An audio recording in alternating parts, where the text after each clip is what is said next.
You're walking home with your friends. You're feeling free. You're having a good time, laughing.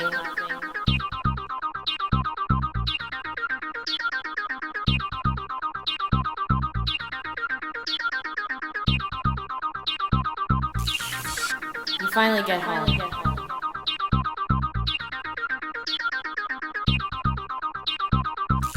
And just when you're about to turn the key into the doorknob, it hits you.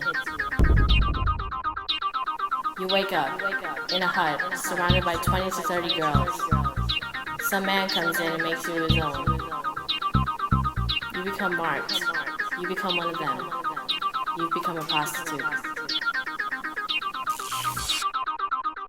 In Thailand, girls as young as 10 are forced to have sex with 20 to 30 men per day. Children are susceptible to infertility problems, pregnancy problems, STDs, and depression. Sex trafficking makes an annual profit of $31 to $91 billion.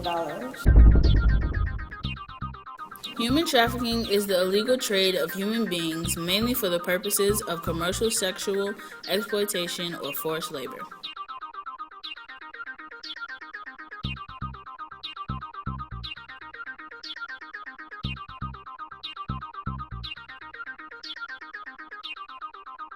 Enslaved in a shrine in her native Ghana as a young child under a custom known as Chukosi, she was forced to work without pay, without food or clothing, and to perform sexual services for a holy man called the fetish priest.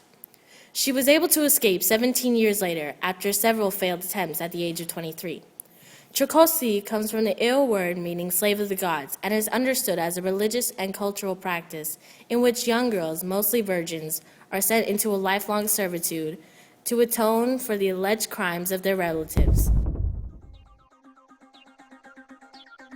There are more women who remain in the shrine who need help. No one is going to represent them better than someone who has been in the shrine and who has gone through the pain. Against all odds, I decided to take the responsibility of addressing the issue and have been done ever since. You have a lot of pimps that have like 15, 20 girls under and they never revolt. Why? Because they drugged up. Yeah, like they scared. They don't know like what's going on around them because they're drugged up and plus they don't know how to escape. They don't know how to like leave. That's their only way in life. They don't know what else is outside of that. Okay. Sex trafficking is corrupt, but some parts of the government is as well, as I said before. Like sometimes they have people in government who are in this industry, so they want some money too. So.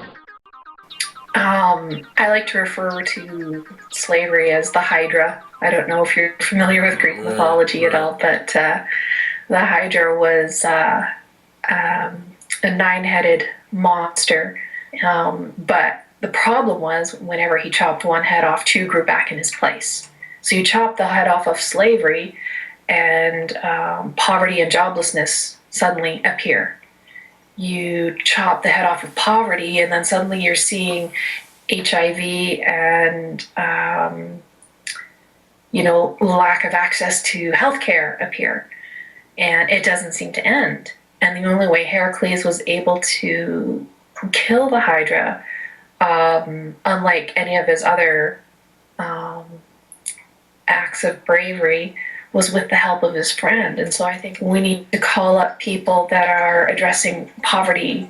We need to call up people that are addressing politics. We need to call up people that are addressing clean water. We need to call up people who are, addressing all these other kinds of issues and realize, wow, we aren't fighting these issues alone. They're intertwined together, almost to the point where we can't untangle them.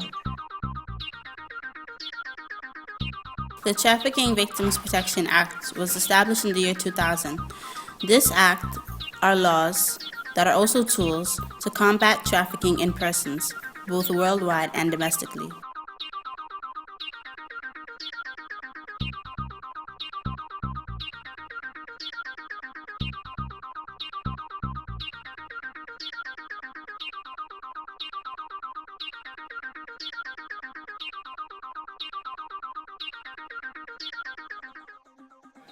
When are they going to help us?